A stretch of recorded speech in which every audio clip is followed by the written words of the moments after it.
introduce him.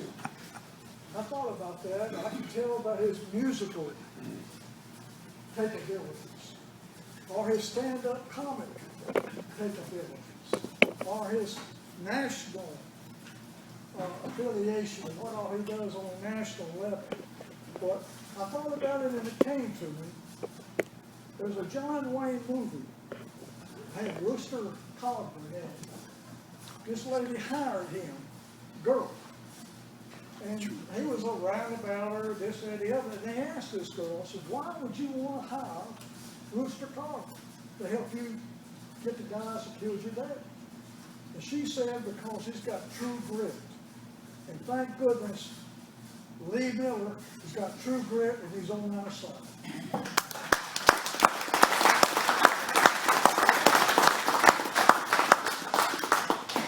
Good evening, everybody.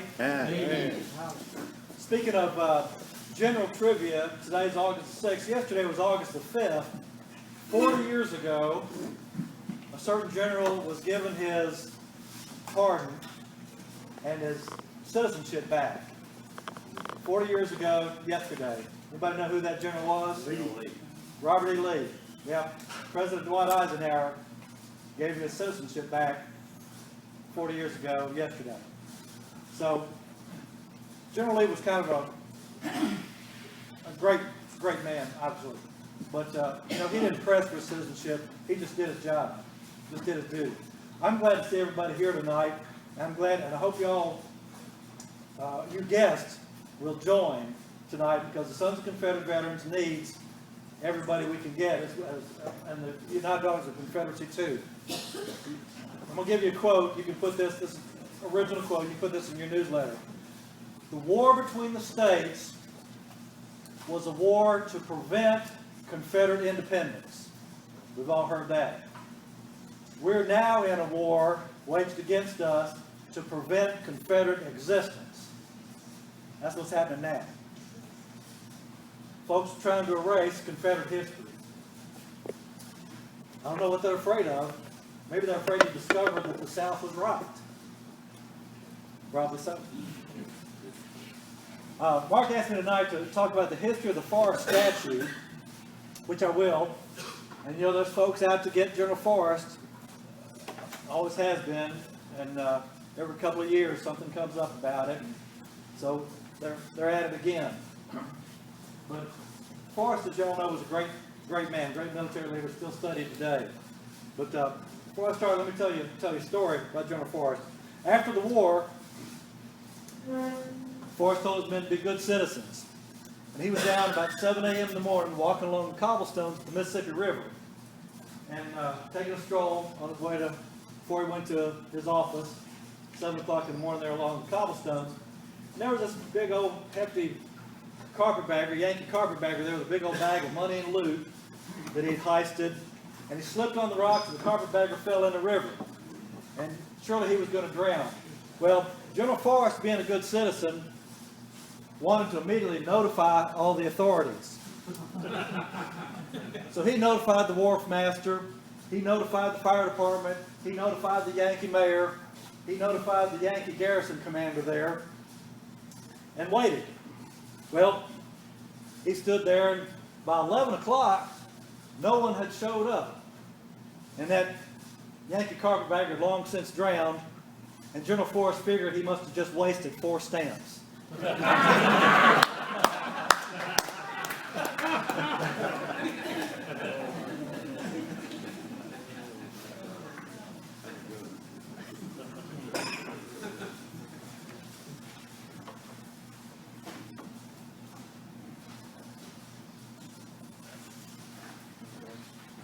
got some handouts for you, but I'll give them to you later on. All right, the Forrest statue. Bedford Forrest, of course, was a world-renowned cavalry leader. But what else did he do? Well, he was a city councilman for Memphis, an alderman back then.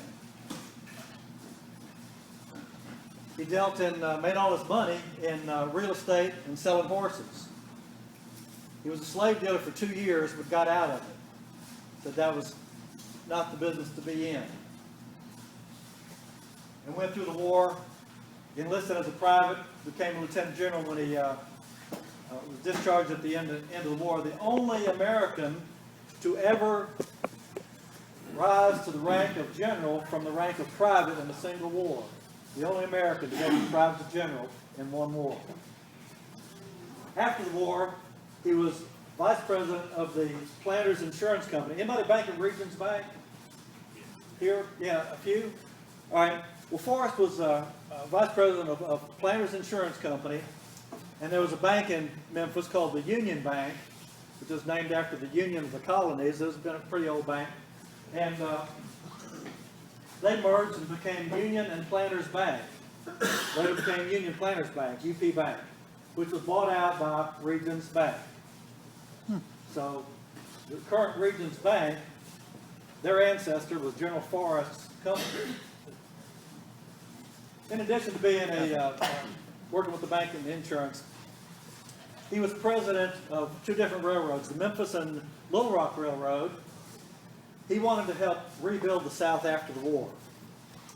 Another railroad, the Memphis and Selma, Alabama Railroad, to connect, because Selma connected the Mobile to the Gulf, so they would connect Memphis to the Gulf of Mexico for commerce. He also ran a work farm on President's Island, put convicts to work, paid the county for it, so it was a mutually beneficial thing. So he did a lot of things to help rebuild the South after the war. Well, when he passed away in 1877, three of his former troopers said, we need to put up a monument to General Forrest. He's been an inspiration, such a great man, such a leader, admired by everybody, third only to Stonewall Jackson and Robert E. Lee, and still admired today, as you all know. Well, nothing very much came of that effort at that point. The South was pretty poor. There was no money to do anything with. And about 10 years went by as these men continued to press the idea. And in 1887, the Forrest Monument Association was created. Some of his ex-cavalrymen to build a statue to Nathan Bedford Forrest.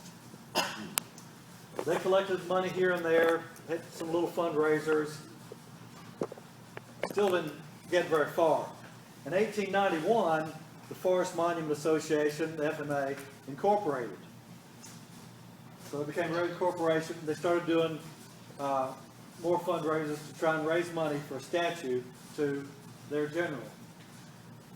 About this time, the United Confederate Veterans was organized and came along, and some of the men in the UCV formed this drill team called Company A. And there was an established drill team, the Chickasaw Guards, which was like a state militia, city militia unit, who'd been drilling for years, which included people who were not veterans, not Confederate veterans, but just kind of everybody in general, kind of collection. Well, Company A challenged the Chickasaw Guards to a drill competition out on the square, McCord Square, and they charged admission, and the total collected was about $1,300. That was a phenomenal sum back then in 1900. And so the Company A boys won the thing. They donated the entire thing to the FMA. That was really the big kickstart for the statue. Then everybody got in on the act. They added members. The Sons of Confederate Veterans was formed. The Confederate Memorial Association had already existed since 1866.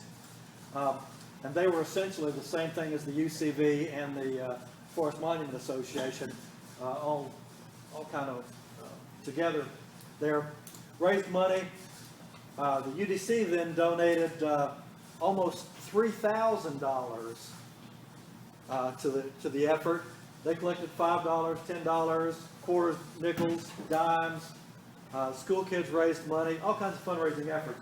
They finally decided about 1901 that they had collected about $12,000, and they decided, all right, we're far enough along, we can do it. So they got a granite stone from Tennessee Quarry and laid, this was going to be the cornerstone of the Forrest equestrian statue in 1901. They continued raising money by, and then they engaged a world-famous sculptor from Paris, France, Charles Niehaus, to design a sculpture. He also did Napoleon and one other one too. And so I mean, he was the sculptor. He was the man to go to. So they continued raising money, and they said, and Niehaus wanted to do. He said, Forrest is such a great man. We need to do a statue that's twice life-size, 2 times life-size, on a pedestal. It'll be huge. Now, if you've been to Richmond, like Mark has, we went to the, and Mike, the National Reunion, SCB Reunion in Richmond a couple weeks ago. We toured Monument Avenue. There's General Robert E. Lee, Stonewall Jackson, Jeb Stuart, Jefferson Davis on a huge one. Those are big statues. General Lee is 2 times life-size on there. It's the largest statue. Niehaus wanted to do the same thing with Forrest. The FMA and the UCV, the SCV and UDC thought, yeah, that's a great idea, but we don't have that kind of money. Let's do it just 1.5 times life-size. So that's what they agreed on. And so by 1903, they had raised about $30,000 to do this.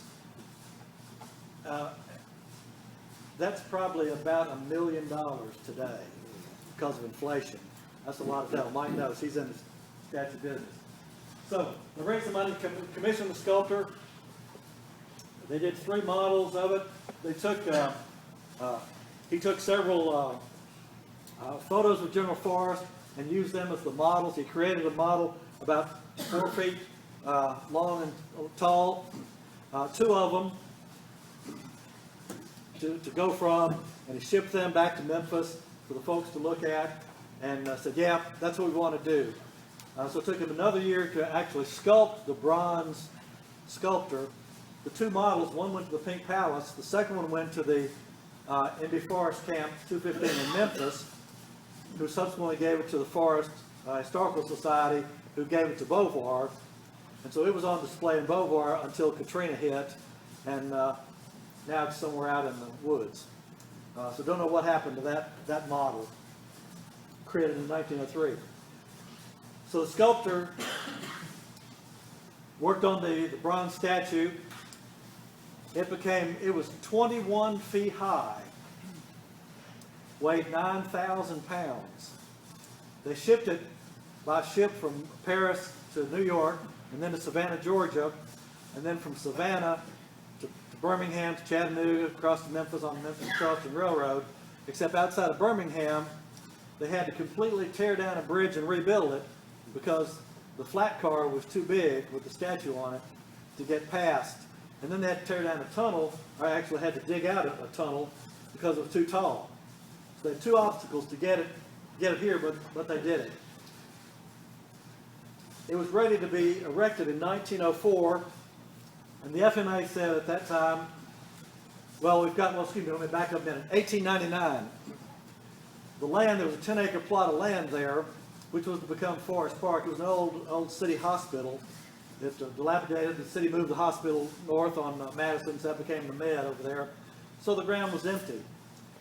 The Confederate veterans asked the city council if they could have the park and name it as Forest Park.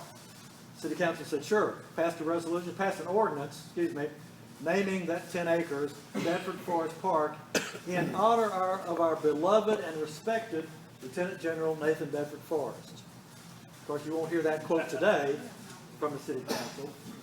So, Forest Park was created by an ordinance.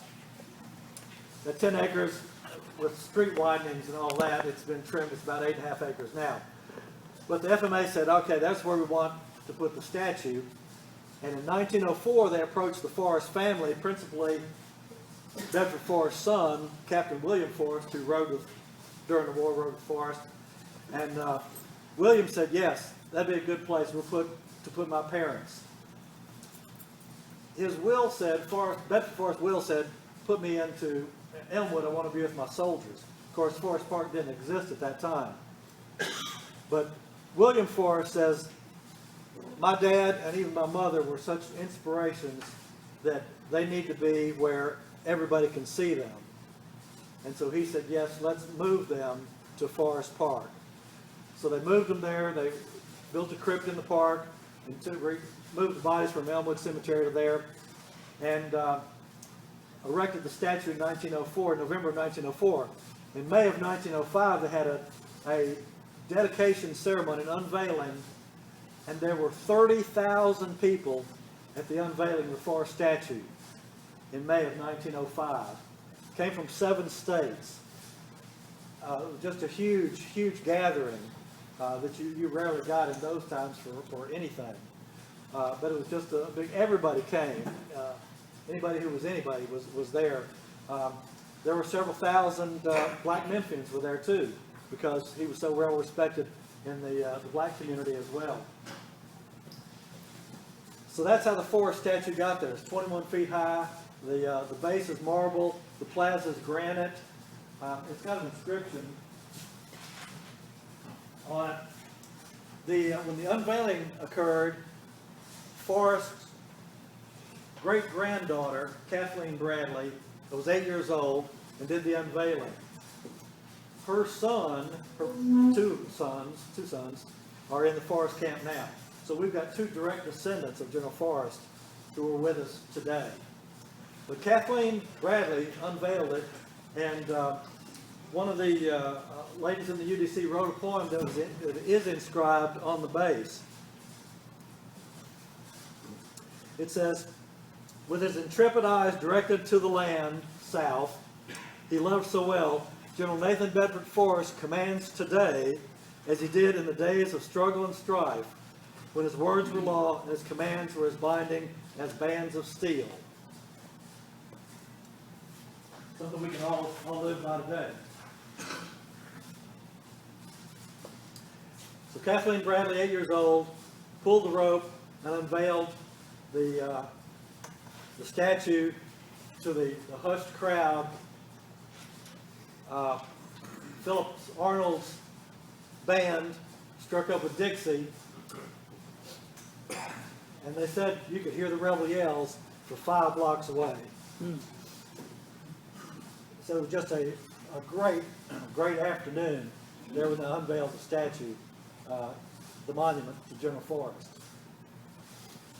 So for the last 110 years, that statue's been there as an inspiration to not only his fellow soldiers, now past, and fellow citizens, but citizens even today.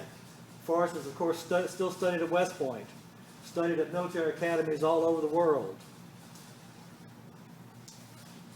And that's principally what people know Forrest about, because he was a brilliant military leader, called an untutored genius, one of the few that he never went to West Point. He could just see, visualize a battle. Bryce's Crossroads, y'all have heard of, you're familiar with Bryce's Crossroads quite a bit. But when that was occurring, when the Union Army was coming down invading Mississippi, he wasn't sure what road they were going to take. So Forrest men were scattered out. And the scouts spotted him. He had to collect everybody together. And he had his cavalry strike, but he knew the Union cavalry, they left their camp before the Union infantry did, and as the day progressed, the cavalry on horses got farther and farther away. The gap widened between the two sections. And it was a hot June day, June the 10th, 1864. And so Forrest struck the cavalry, Union cavalry first, while he was collecting all his men. He knew they'd send back for reinforcements, call it the infantry. And that being a hot day, he knew the infantry was going to have to run. They would run the whole way to try to save the Federal cavalry there. And that's what happened. By the time they got there, they were worn out. Forrest's men were there. And it was just a complete Confederate victory at Bryce's Crossroads. One of the, probably the most thorough defeats the U.S. Army has ever suffered throughout entire American history.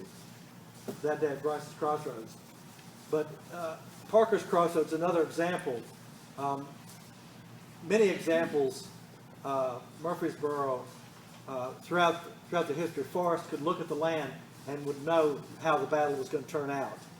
And his motto was get there first with the most, but he rarely had the most men.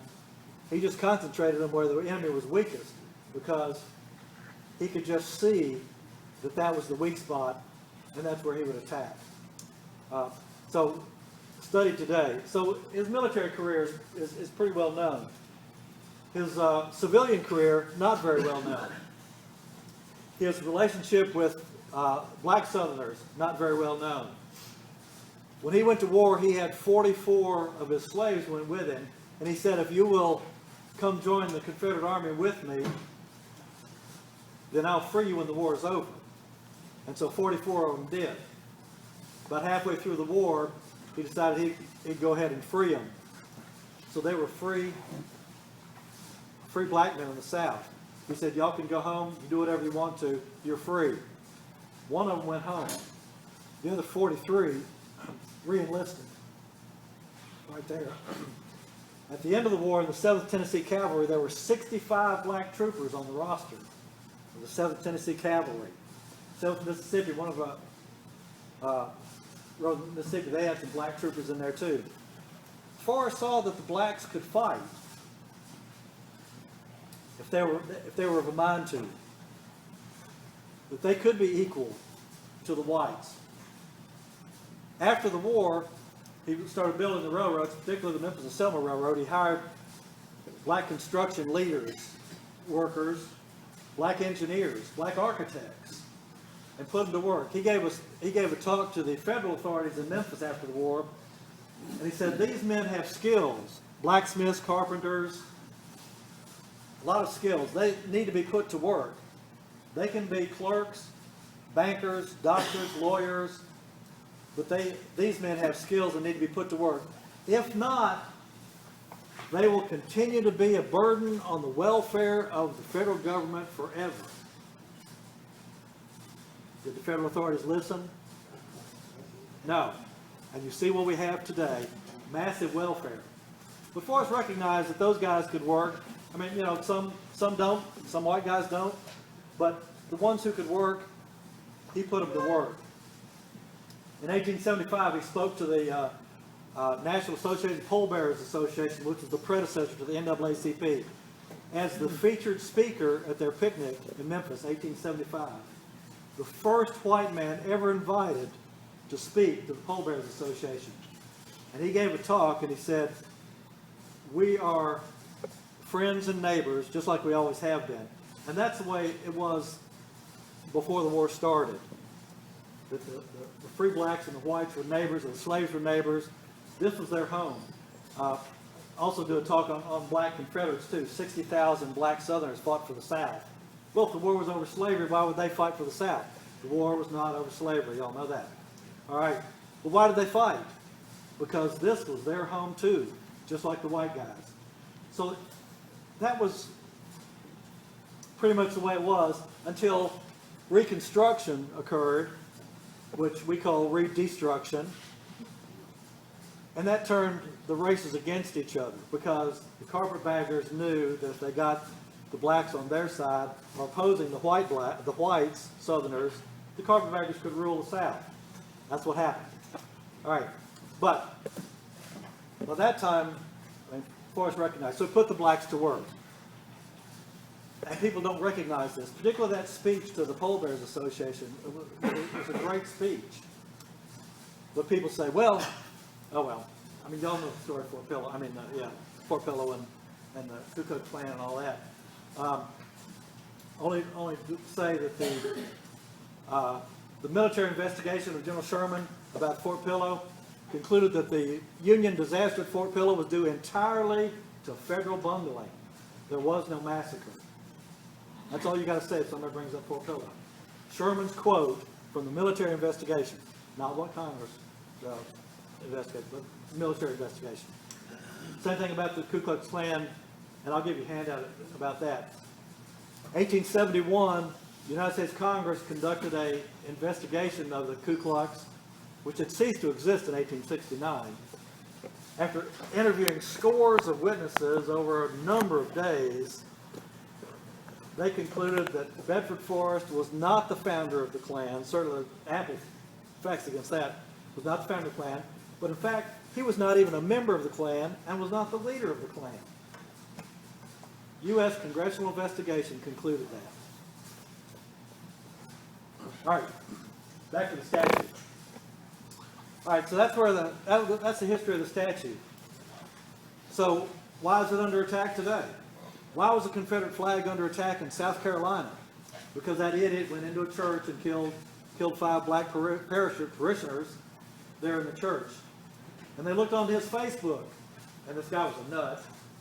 And on his Facebook, there were 3 pictures of him wearing a Confederate shirt, t-shirt, holding a Confederate flag, holding a Confederate flag. There were 60 pictures of him on Facebook. 3 pictures showed he had a Confederate flag. What about the other 57 pictures? But no, because he had 3 Confederate pictures, Confederacy is bad. All right. He also had a t-shirt on, and one of them that says Gold's Gym. Does that mean that Gold's Gym, that business, is a terrorist organization? Obviously. The relationship is clear. You know, if you hold a Confederate flag and you do something wrong, well, everybody with Southern history has got to be bad. All right.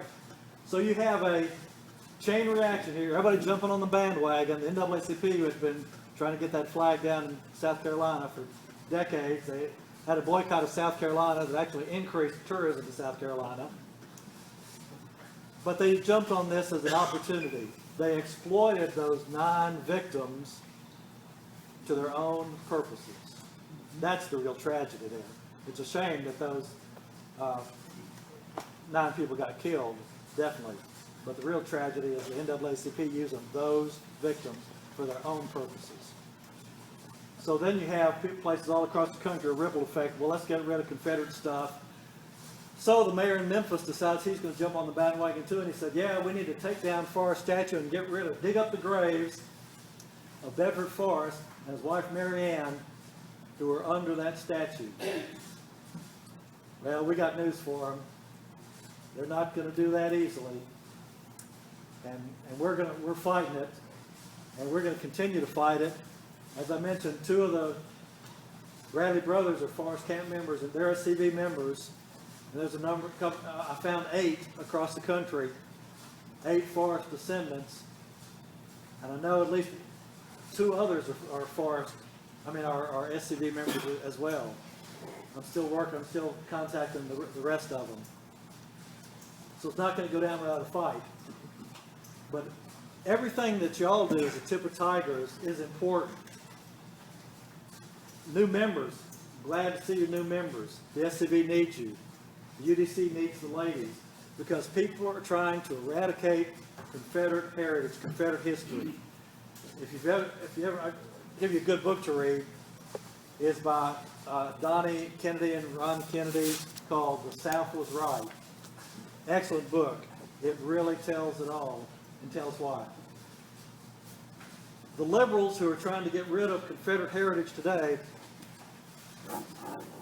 explain to the South was right. The South was trying to maintain the Constitution that the federal government was usurping. What did the Civil War prove? War between the states proved. It ended slavery, okay. But it proved that we were going to have a strong central government and states' rights go down to the bottom, not the other way around. The Constitution says that the federal government is entitled to the powers delegated to it by the states, but yet the federal government today does it the other way around. The states can have whatever powers we give them and don't want. The South was fighting for the original Constitution. Y'all studied the cause of the war and all that, so I won't go into that.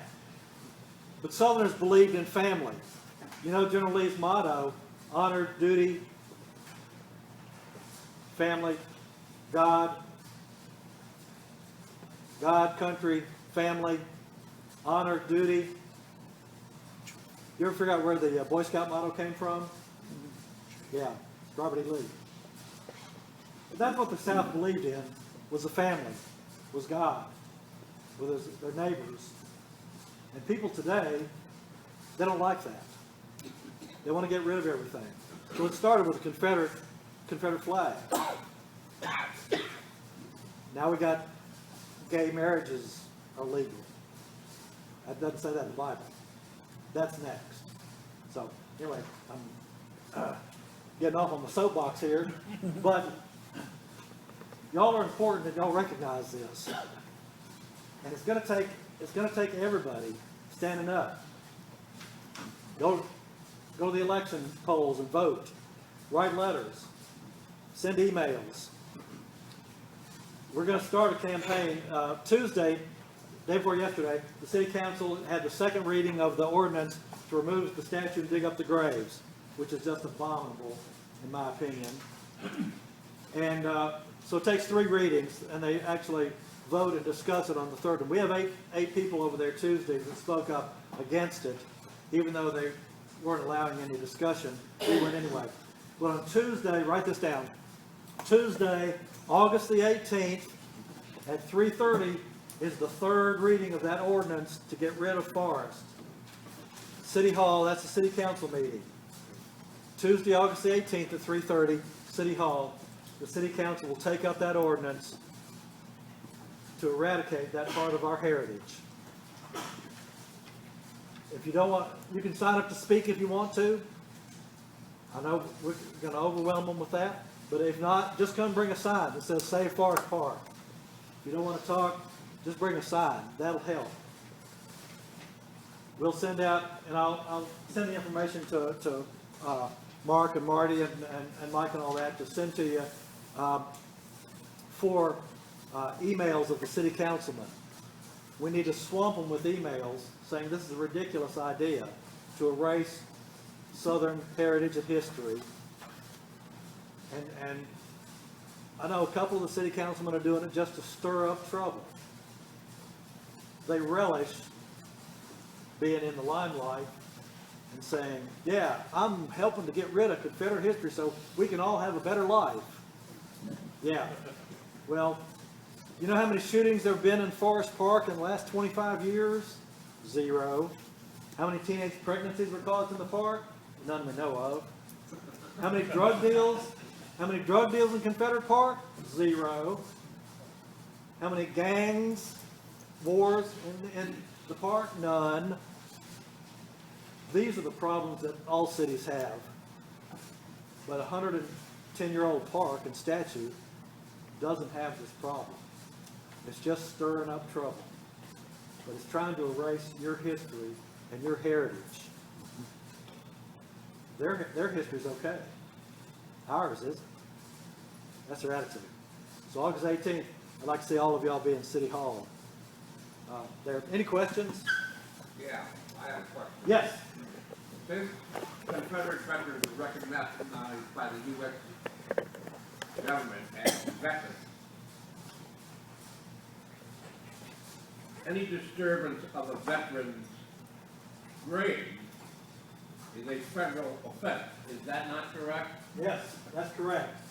Now, some of the things, if they pass this ordinance on the third reading, which they likely will, well, unless we get a good letter writing campaign going and persuade them how stupid they are, the forest graves are family cemetery. They're covered under Tennessee state cemetery law.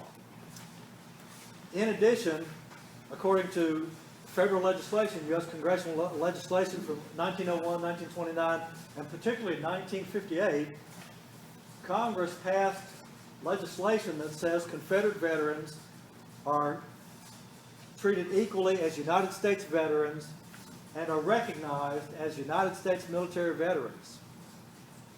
So Bedford Forrest, being a Confederate soldier, he'd also enlisted for the Mexican War too, by the way, but just because of the fact he's a Confederate veteran entitles him to recognition as a U.S. military veteran. So you're correct. It is a U.S. Army cemetery. That's an additional piece of ammunition that we've got. Federal legislation is not real clear on that, but we plan to use it. It's covered under cemetery law, like I said, the state law, and you have to have permission of the family to move a grave. And of the 8 Bedford Forest family members I've talked to, they said, no way. Yes, sir? How does the state of Tennessee, the legislation that they passed concerning monuments and things of that nature. Yeah. How does that play into this? Okay, good question.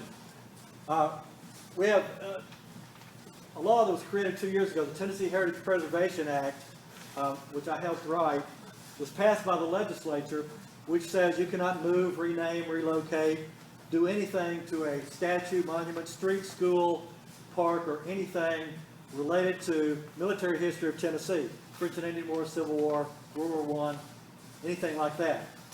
When the legislation was written, though, one of the attorneys for the legislature says, when you have a law that says this stuff is prohibited, there has to be a way out.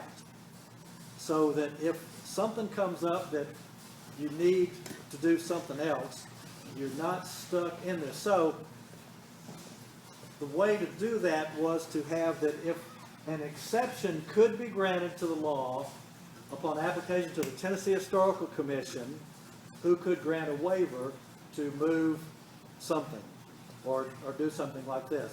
So the legislative attorney said, okay, we got to have something in there like that. So we thought, okay, that'll do it. And the Tennessee Archives had also, their representative in the Nashville-Davidson County area said, yeah, because we might want to take a bust from this museum here and loan it to this museum over here. So we don't want to break the law to do a display over here, something like this. So this will let us do that. Well, it's one of those, hindsight is great things, because we thought everything was covered.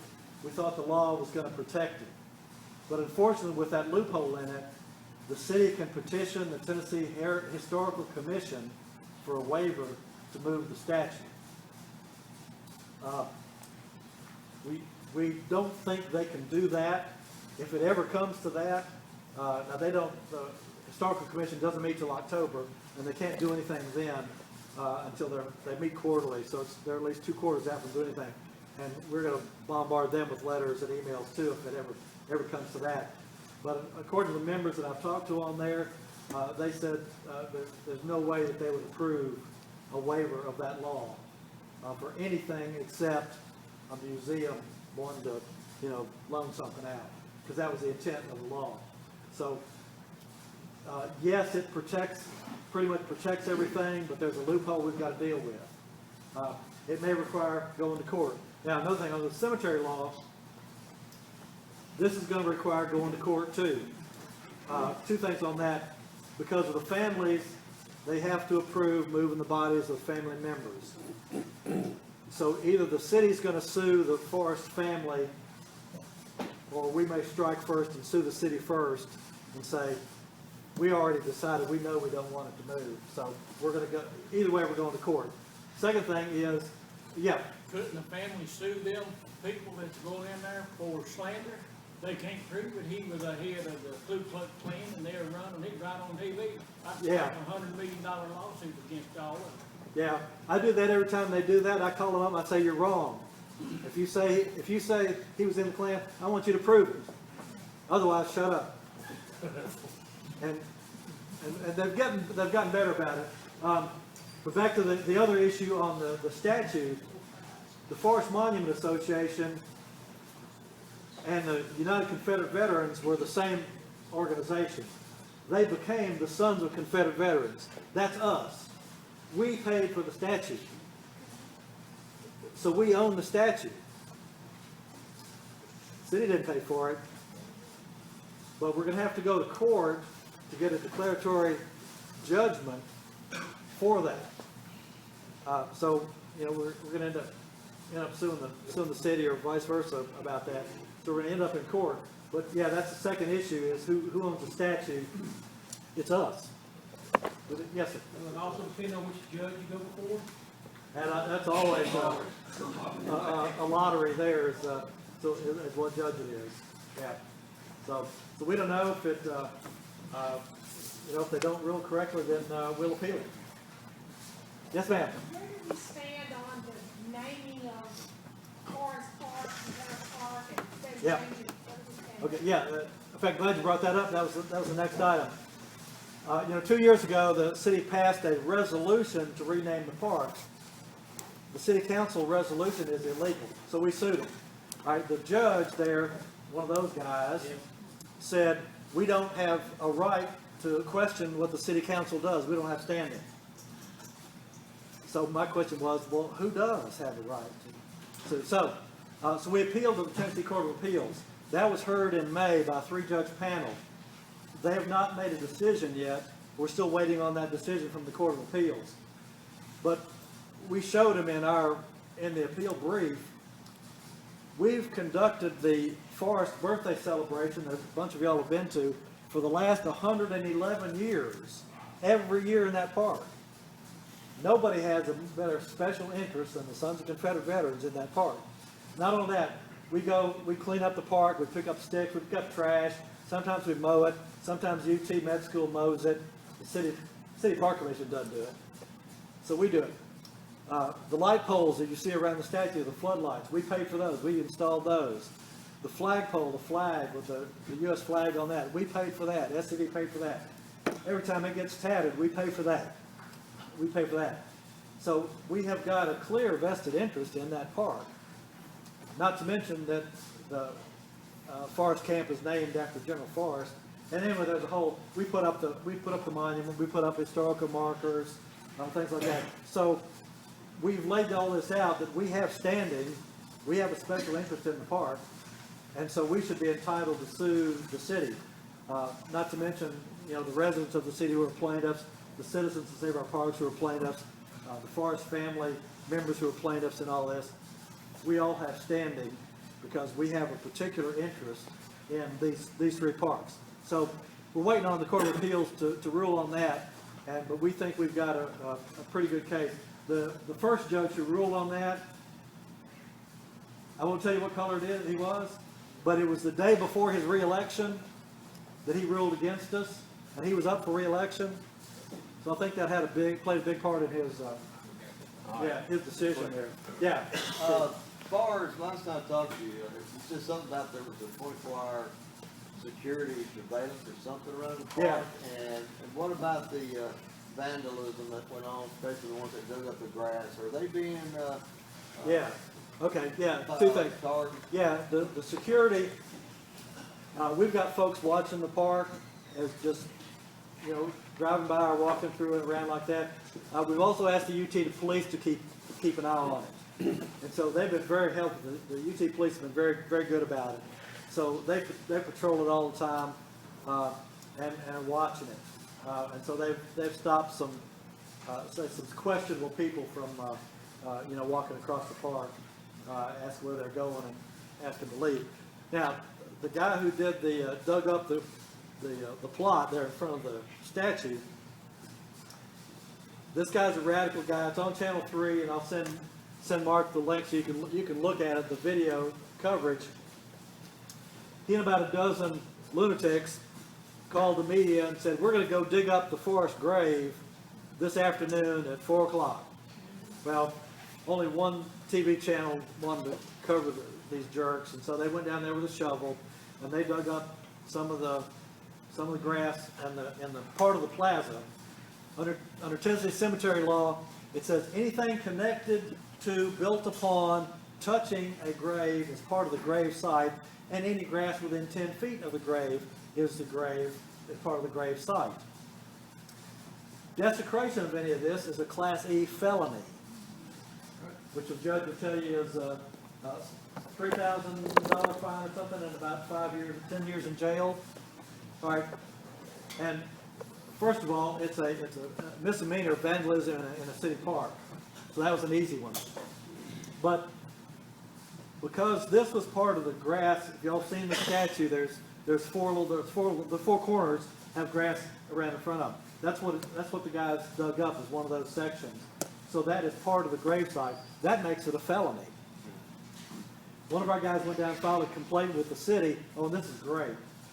Filed a complaint with the Memphis Police Department, filled out his 4-page report. They assigned it to a sergeant to investigate. He starts to investigate, and the city attorney tells him to drop the case. It's a state law. The city attorney does not have jurisdiction, cannot tell them. So anyway, so we jumped on that. So we've talked to the Tennessee Commissioner of Health Department there, which governs Tennessee cemeteries, and he said, yeah, that's a crime.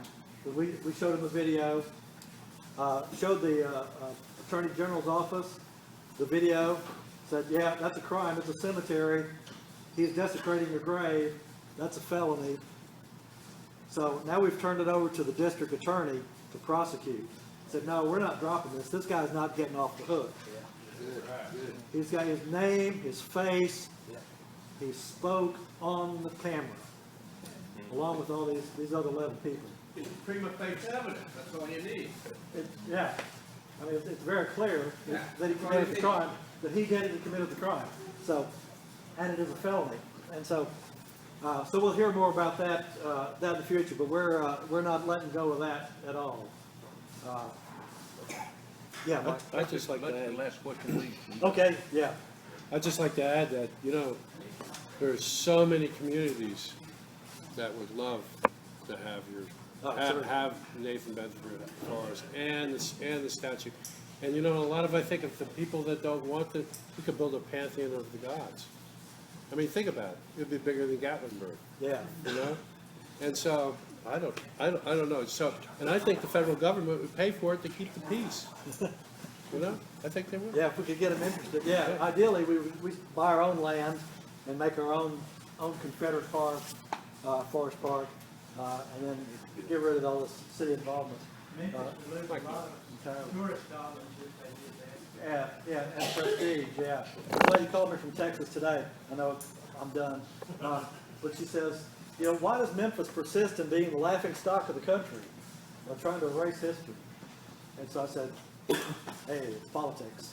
But I want to applaud y'all, Mike and y'all, for putting that Confederate statue back up downtown and continue to do work like that. Save our history, preserve our history. Because if y'all don't do it, who will? Nobody's going to do it. They'll just get erased, like all these people all over the country trying to do, is trying to erase Confederate history. And it's up to us to preserve that history. I've got some handouts here that we're going to, let me mention